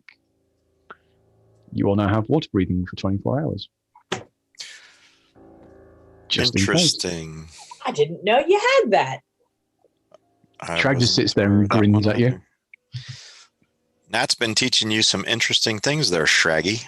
Oh, These yeah. are gross. These are weird. Yep, that's Hey. strange. We might be able to fly, but you never know. You might fall off. Yep. Yeah, that's true. Fair enough. Better to have it and not need it. I'd agree with that. I would agree I with am- that. I'm also going to swap out my Cloak of Elvenkind for my Cloak of Mana Ray. I forgot I got that. Oh, that's right. Oh. That was one of the trickster gifts, wasn't it? Yes, it was. Oh, you love I magic. have also Nice. today learned how to control water. Nice. I can So I only. guess I'm the only water deficient character for today. That's all right. I can control water for 100-foot cubes, so hopefully that's enough to help all of us if we need it. Shrag, you notice that Shrag's actually also just like sliding the wand back up his sleeve again, as if like sort of slightly guiltily, like, okay, we're gonna fly. That's fine. But we have Plan B in case we fall. Yeah, I think that's a good plan. Plan B. So we're in agreement then. We're going to try to use the brooms to get across to the island. Yep. And then we have the gills just in case we fall off. Yep. All right. Oh boy. All right. Well, weight division wise, I guess it would make the most sense for me to go with Anarion and Shraggy to go with Obsidian. I think that's how we've divided up in the past, if I recall. All right. Let's do Shrag this. also advised that we just stay within 60 foot of each other just in case we do fall off. Definitely. Yep. Yes, please. And I'm going to hand the other half of the sending stone to Shrag over to Cablis, Ah. just Why? so she can communicate once if she absolutely has to. Yes. And we could bamf to her if we needed to, right? I No, know I there's can't give her the drop pod. Okay. Not the drop pod, just the The sending stone. Got it. Should we give her a bamf stone? We can't. She has to attune to it. Got It's it. an attuned item. Okay. I think I've asked that question about 3 times. It's all good. It only gets worse as you get older. Trust me. Oh, God. I'd forgotten that, but then again, I'm old, so. They say the second thing to go when you start getting old is your memory. Can't remember what the first one is. So, DM, that sending stone, if she uses it, goes to Shrag. He has the other half of it.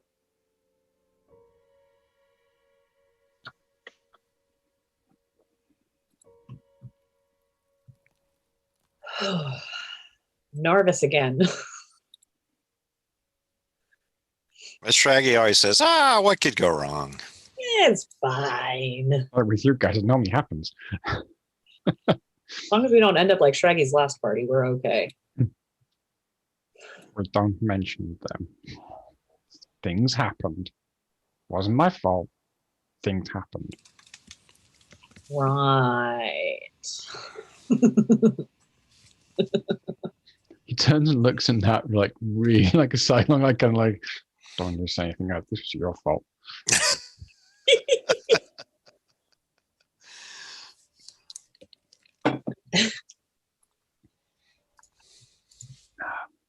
Shrag's actually looking a little bit crestful at the moment because he was looking forward to actually summoning a hunter shark. Oh. You still could if you really wanted to get in the deep, dark, terrifying cave sea. You make a good point. Probably not just yet.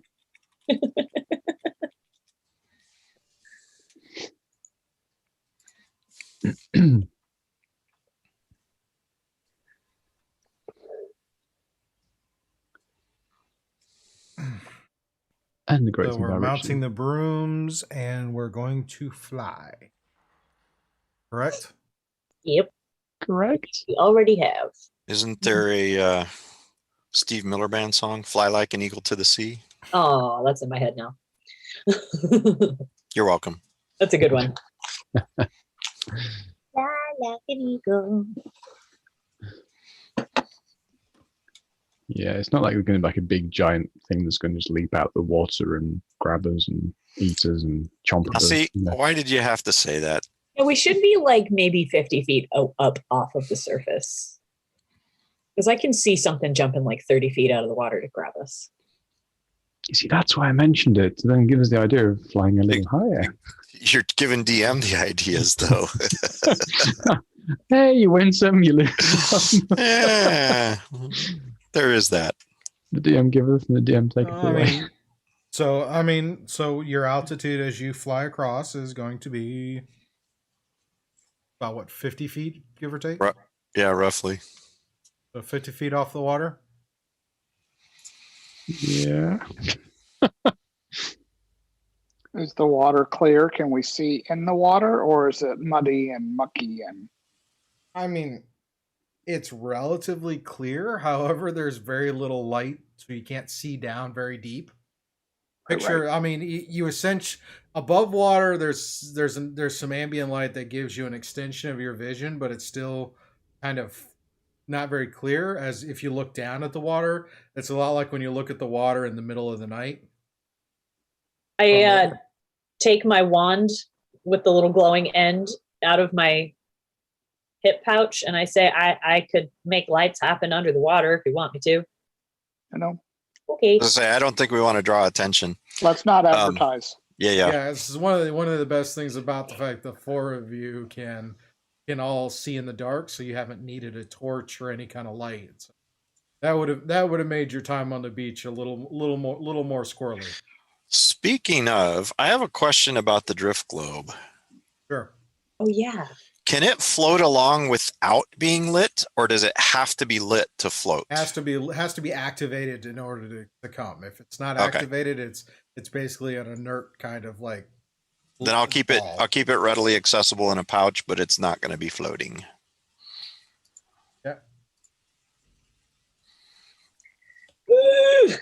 I don't like deep water. I don't like cave water. Ah! What's the worst that could happen? Oh, many roll initiative. Giant tentacles. Oh, you remember that Hawkins? scene in the Lord of the Rings where they're at the edge and they're Yep. throwing stones in? Yep. That's kind of what I'm picturing. Yep. 100%. That or the Megalodon. Jason Statham, the Meg. Oh, I didn't see that one. That too. I've seen enough Um, previews to understand. Yeah, at that point, Shrag's like, we need a bigger broom. We need a bigger broom.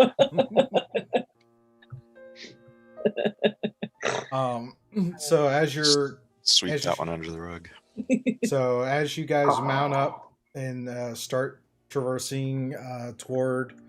So essentially, so if I'm understanding right, you're essentially going to go pretty much like a straight line to the island from that section of the beach. Unless we see something on the island that looks like it's looking at us, like a watchtower or buildings or anything like that.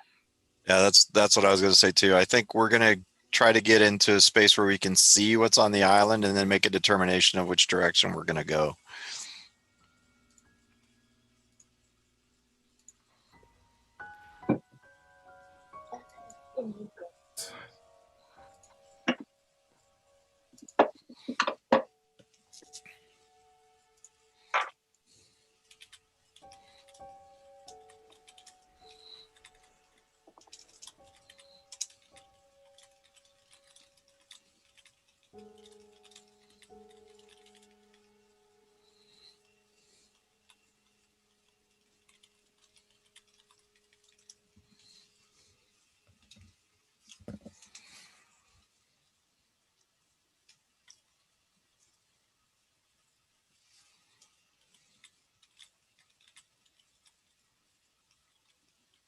This pause brought to you by Sirenscape. Check them out to enhance your gameplay experience. They have sound sets for taverns, bugbear fights, cavern fights, various spell effects. Check them out today at sirenscape.com.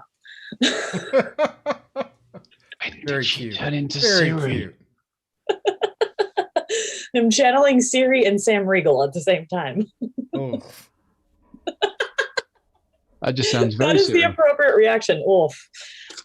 I mean, I that's like the one thing I like. If I can, I fast forward through every time I watch because it's just. Oh, like, really? I love his commercials. Oh my gosh. They are Some the of only them commercials I just don't want to kinda- fast forward. I mean, it could be worse. It could be, hi, I'm Troy McClure. You might remember me from such adverts as Sirenscape and How to Not Die to Big Sea Creatures. Well, Only you can because be I Troy McClure, appreciated I'll be- Phil Hartman, I would probably tolerate that one a little bit longer. Oh, and then who was the guy that did all the infomercials back in the day? But wait, there's more. He was Y'all like, watch entirely too much TV. I didn't Way have back cable in when the I was a kid. So when Saturday cartoons were over and I had nothing else to do, I would watch infomercials. The days Alrighty. before internet. So you guys, so the idea is to go straight toward the island. There's no, as you get about halfway to the island, and kind of you start to see it's a pretty decent sized island. Somewhere kind of it looks to be about a few hundred. It's about 1,000 foot in diameter as you come up on it. You see what appears to be the ruins of an old lighthouse that has long since fallen. That's on the northwestern side as you approach. You see there's still a structure kind of taking up a good portion of the island that is probably about 100 feet on one side that you can see, and then there are a couple of little probably just what appears to be some little kind of rough camps that are a lot smaller, probably about 10 to 15 feet in size for the tents. Appears to be some movement, patrols back and forth. You guys aren't producing any light, and you're kind of you don't get the sense that anyone has discovered you based on your passive perceptions. There's a small pier that appears to be extending out into the water that's in a severe state of disrepair. Is there any indication that there's a place to either get on the island or approach the island that would not be observable? best guess, based on your observations, would probably be near the debris and the ruined lighthouse. Would probably be the place you could probably approach and kind of set up that gives you some element of cover and concealment to then kind of plot out how you want to go through the rest of the island. So Anarion will signal to Obsidian and say, look, and kind of point out the approach.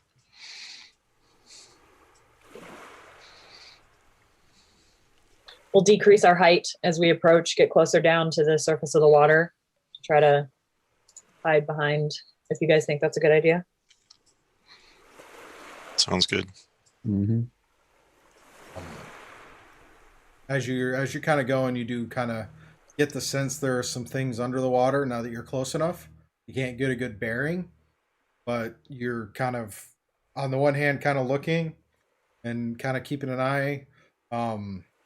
Will, as you're kind of skimming the water and looking, you at one point notice an eye looking back up at you.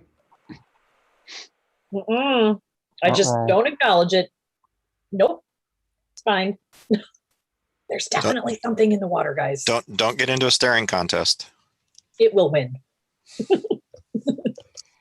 Who's riding on with who on the brooms? I know I know Obsidian's driving one broom and Will's driving the another. Who's riding with who? Anarion's with me. Okay. So the staring comment makes sense. Don't stare at it. Right. Thank you. For Obsidian and Shrag, you kind of look off to the side. Something appears to have jumped out of the water. Not sure what, but it was a large kind of aquatic creature off to the side. How big was that eye? Softball size. Okay, that's large. Fine. Yeah, how high did it jump out of the water? It was probably about 30 feet off the side from Shrag, and it jumped out about 5 to 6 feet, but it was big enough to be kind of noticeable in the peripheral. So I made a big splash. Yeah, I want to see if the people on the island saw it. I want to see if that's an early warning notice for them. From what you can tell, you can't really see that anyone's taken notice. Okay. And then as you come up, you guys come up you swing around to the western side and come back in east to kind of hit the ground right there on the western side of the debris of the lighthouse. And you can kind of get a good sense of it. And then you land, and now you've got all this debris to kind of hang out. And hate to say, but that's pretty much the end of what I have prepared for this. So rather than just freeform forward because you're now on this island, I think we'll just call it early today. And when we come back, we'll be on the island and exploring the island. But as a closeout, because I said what I said previously, because you've got your Shard of Midnight, and now you can kind of sit here and make camp, and kind of set up and make camp for this. You can also go and do your do your next level up. Did we roll hit points before we sign off? Of course. I'm going to be fair. I'm going to be honest. Rather than just kind of going, I'm going to take a good DM tip. It's like, if I'm not ready, I'm just going to tell you I'm not ready and be like, that's where we're going to stop. Very fair. All right. What hit points do I get? I'm going to do the mage. Do another mage. Ooh, yes. Doing the mage. Taking another. He's maging up. In the words of the film Camelot, oh, Arthur. And okay. All right, don't let me down. I rolled a 3, so that means I'll take a 4 plus my con modifier of 3. So that's 7 more hit points for me.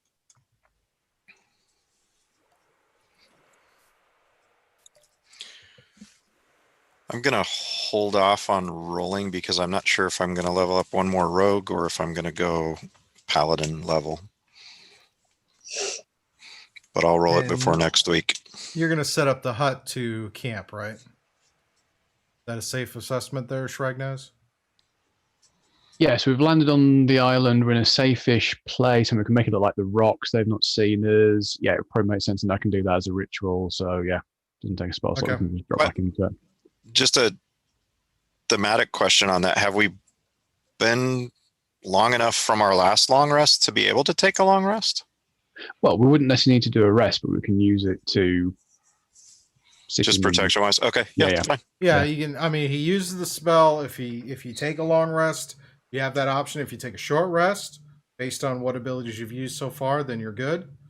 But the whole point is is trying to make sure you guys are setting up someplace that is secure and can give you a breath. If you weren't going to do that, then you'd be concerned about any random patrols coming across. So trying to remember how the group sits there and thinks about this, because you're now in a spot where you have no idea what's on the island as far as the quantity and the numbers, and the only way off is through the water. Yeah, we'll definitely put the hut up. This is going to be a little bit safer. We won't take a spell slot because it's been a ritual, so it doesn't cost me anything to do it to need a rest afterwards, and I've not expended Perfect. anything else. So. That works. That works. Yeah, because I cast the water breathing. That's a ritual as well. So yeah, again, that's not an issue. So essentially a short rest and not a long rest then? Unless anybody else is using anything they want to recover, but I don't think there's. I don't think we've used anything. Yeah, that's cool. No, it's just been traveling, so it's just the wear and tear from traveling as far as any physical exertion from traveling for the day. Just a short rest then.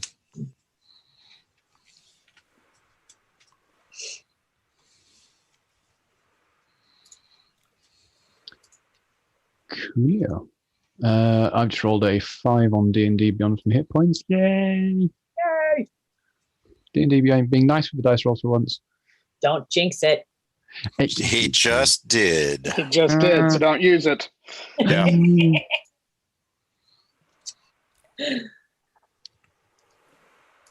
I just stick with my good old physical dice at this point, because then I have nobody to blame but myself if it doesn't go.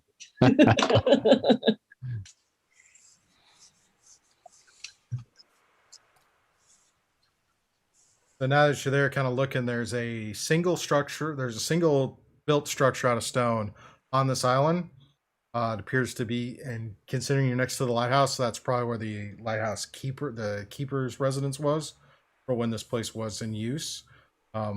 Judging from the size, you can see it's probably about 70 feet by 80 feet in size, because you've been able to see two sides of it as you're kind of going around. So that's the predominant structure. The rest of it all looks like camp, tents, and kind of whatnot. Now that you're close enough to see. So this would be like the Kuatoa shore establishment, shore encampment, whatever you want to call it. Yeah, it definitely is. The impression that this is somebody's camp, somebody's encampment, and you see Kuatoa kind of walking around in groups, some hanging out around the tents. So.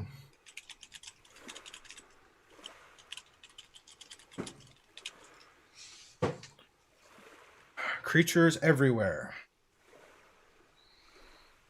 So many fish faces.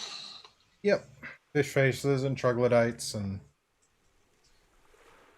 the water's edge. Sounds good. Alrighty. Please. Well, thank you everyone for hanging out and watching us up to this point. Your love is greatly appreciated. You're awesome for sticking around this long. Again, make sure you're hitting that like button if you're enjoying this. Please feel free to leave a comment below. Theorize on what do you think might happen to the party, in the next episode. All the other links and stuff to check us out are in the description and here on the page. If you want, tune in tonight, 8 p.m. Eastern is our next D&D game. It's challenge accepted. We left off with that. One of the party members had literally stepped in front of a crocodile. So we'll see what happens with the crocodile. Tomorrow, 12 noon is when I do Sunday with Scoob, where I paint a miniature. I have a young blue dragon I'll be working on. Last week had to cancel last minute because there was an opportunity to work on some back end stuff for the studio, so I took that opportunity. And then, of course, Tuesday nights, 9 p.m. is Scuba and the Rye. We're a live podcast where we talk about games, movies, and just conversational goodness. So thank you again, Sirenscape, for all the soundboards and background music. Now I've got the lake sound set running. And we will see you on our next stream. Good night, everybody. Bye.